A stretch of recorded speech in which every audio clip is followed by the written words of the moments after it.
Hello.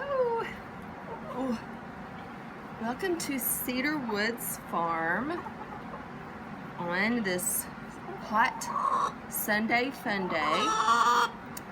Carl is a little cranky.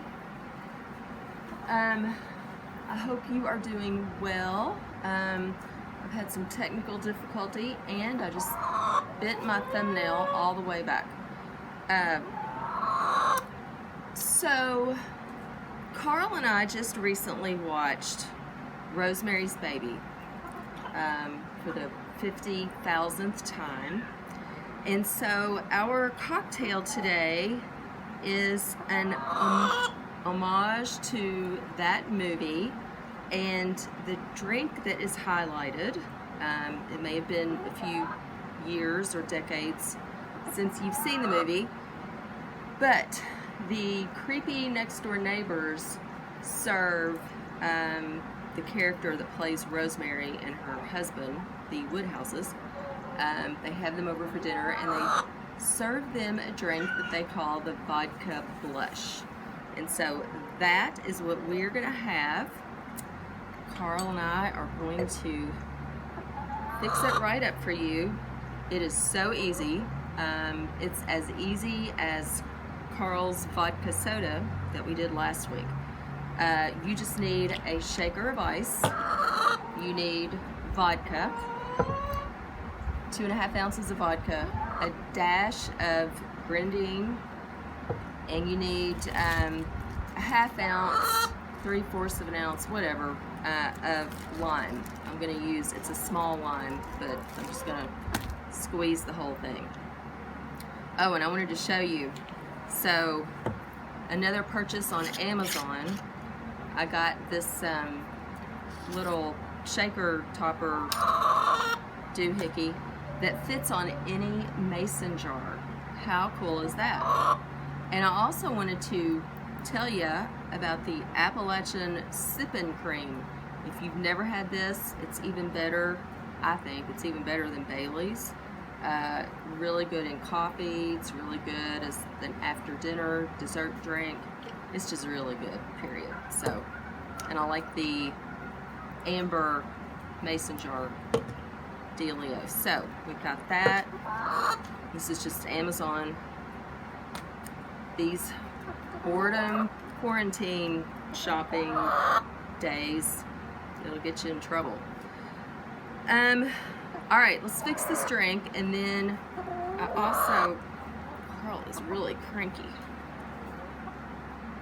All right, your foot is wrapped in the cord, Carl. Here, you just sit there.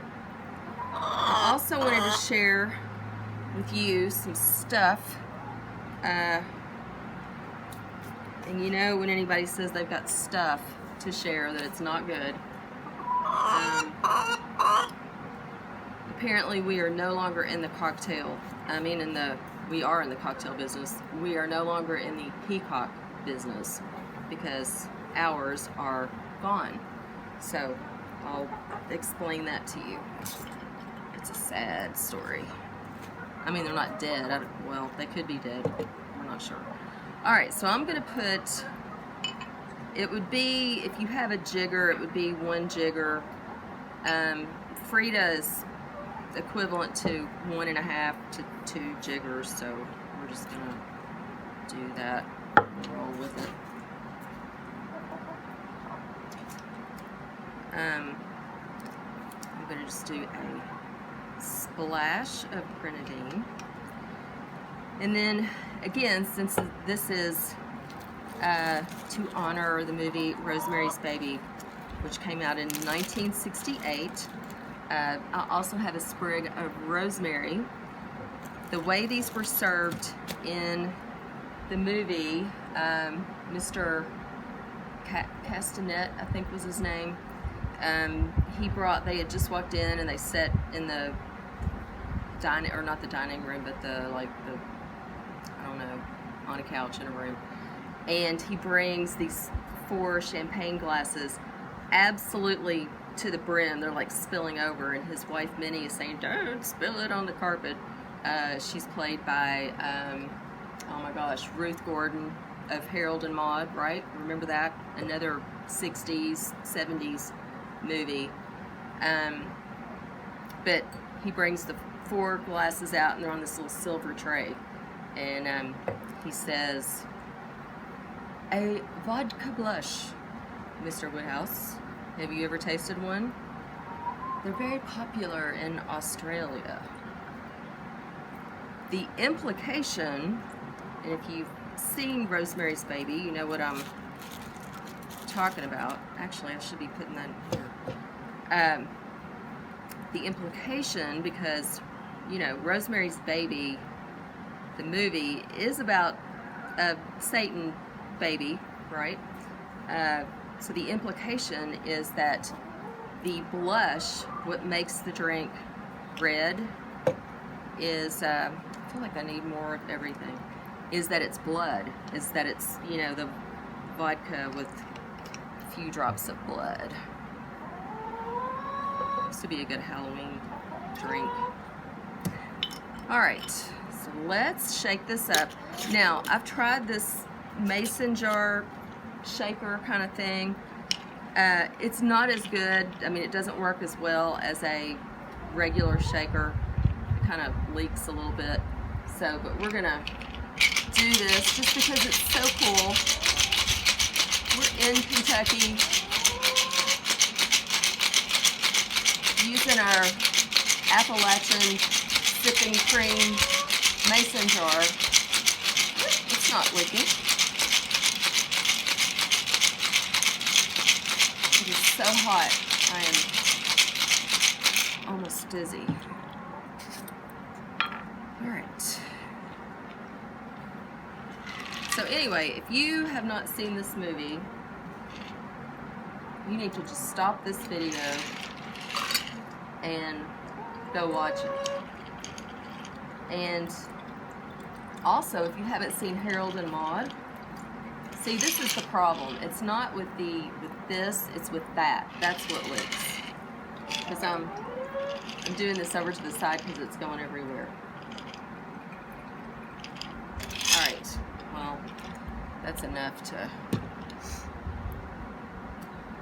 In the movie, they were a little lighter than this. This is a little, although that is very pretty, but in the movie it was lighter. And it's very refreshing. I recommend this, the Vodka Blush from Rosemary's Baby in 1968, based on the 1967 novel by Ira Levine. Rosemary's Baby, Vodka Blush. It's so hot I can't think of anything else to say about it. So, our peacocks, we had 2 male peacocks. It's confusing because their names were Bob and Becky. But they were almost grown. Like, they were starting to do that beautiful melancholy peacock call. They didn't have all their full feathers in, but they would fan and, you know, whatever. They were gorgeous. You've seen them. So we thought, you know, they're big enough that we can let them out in the daytime. And I think in the last video I talked about that they would just sort of circle the barn all day. They stayed up here, they hung out with the chickens even though they were on the other side of the wire. And then we would put them up at night, which, you know, that worked. We did that for, I don't know, almost a week, I guess. And that seemed to be going great. Until the night that I happened to be up here a little later than usual. And so I was just hanging out in the barn with the chickens. They were already going up to roost. And I noticed Bob, Becky didn't do it, which I feel bad that Becky now maybe did, and he didn't even do anything. But Bob was harassing the hens. And I had seen him do this before, like he would sit outside the nest box and when they were trying to lay an egg, and he would just kind of creep and just stare at them. And you know, I never saw him pecking, but it was just kind of creepy and sinister. So there had already been some, you know, happenings with that. But on this particular night, the chickens were roosting, and I noticed that he would hop from rung to rung up in the ceiling of the barn and sidle the chickens, the hens, and like, again, just be a creep. He's a total jerk. And he would peck at them. And I observed that, like, he would hop to the next rung and the hens would immediately, like, crouch down. They knew what was coming. So this had been going on, and, you know, that makes me sad. So, because you all know there is zero tolerance for any kind of violence. And I know it's nature, what you can do. But, you know, what you can do is get rid of the bullies and the jerks. You can't in the real world, but you can in your hen house. So that's what we did. As soon as I saw that, I was like, okay, they're going out. These two idiots are out of the hen house at night now. They can, I mean, they can fly. They can figure it out, right? They'll go sleep on top of the pergola or in a tree, whatever. They can, they're almost grown men, peacocks. So we did that, and well, the next morning Becky was gone. And so we were like, huh. Becky was the one with the funky leg. So I was like, oh gosh, you know, maybe something did, a coyote or something scared him and then somehow got a hold of him. So then we've just got Bob, and of course Bob is distraught. Bob's walking around doing his peacock call, and I guess 2 nights later, Bob disappeared. So now we have no peacocks, and I keep hoping that, you know, they'll reappear, but that's not going to happen because we haven't heard them call. We haven't, and there were no feathers anywhere. That's something else weird that makes us think and hope that something didn't get them, that perhaps they just flew away. And we've actually talked to a friend who is a bird expert and has had peacocks for years and years and years, and he was like, oh yeah, they'll absolutely just fly away into the wild blue yonder. I didn't know that. I thought peacocks would stick around, especially at a place where, you know, they were not born and raised, but where they were raised and they imprinted. May have something to do with the fact that we hadn't gotten pea hens yet, and so I get that, you know, they had food and water out on the outside, on the outside like it's prison, but they didn't have any girls, and you know, that's what boys want, right? So anyway, I hope they of course they didn't find girls out in the middle of the woods, but they're gone. So there's that to Bob and Becky. It's a little sad.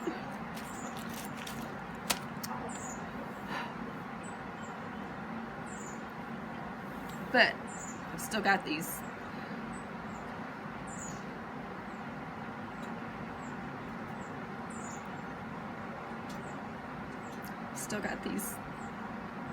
chicken yeehaws, and they're very sweet. I wanted to show you, Lord, I wanted to show you where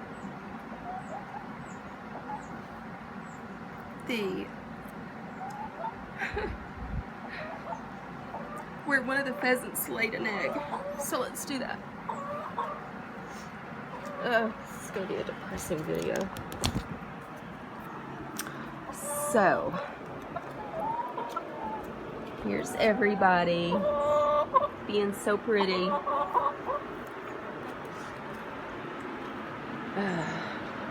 I just brought them a can of tuna fish a minute ago. Tuna fish is really good for your chickens. People don't realize how much protein they need. I'm a mess. Look at this. Look.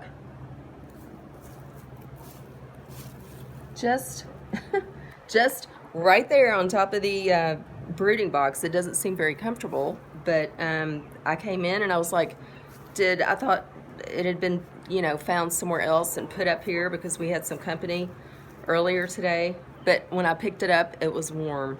So she just hopped up here on this wire in the brooding box and laid an egg, which is pretty special. So we'll see what's going on here. Hey, Ricardo. Looks like we've got many, many eggs. Okay. Well, look at little sleepy Saperstein here.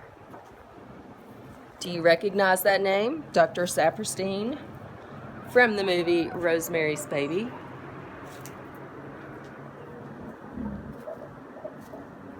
The emus. In other news, one of the emus got sprayed by a skunk last week, so that's been fun to smell that all week long. Look at little Miss Maria Brockman over here dusting. What are you doing, Miss Plum? All right. Well, it is hot, hot, hot at the barn. I'm a little sad, but I hope you are well. I hope you've had a good weekend, and thanks for joining.